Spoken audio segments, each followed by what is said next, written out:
Ano ang mangyayari kapag sinaksak sa 220 volts ang 110 volts na grinder? Ito, masusunog lang naman yung armature niya.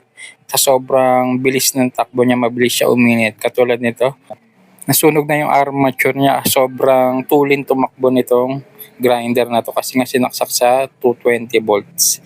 Tsaka mabilis yung ano niya, yung pag-ikot ng bala niya. Pwedeng dumoble yung RPM niya sa sobrang tulin. Pwedeng tumalsik yung bala ng cutting disc. Ito 100 volts.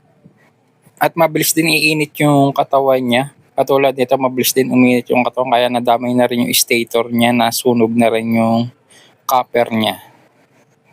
Kaya kung ako sa inyo, huwag nyo isasaksak sa 220 volts ang 100 volts na grinder kasi mabilis lang siya masusunog. At kung sunog naman yung 9553 nyo na armature, ito ilalagay ko lang sa comment section kung saan ito nabibili.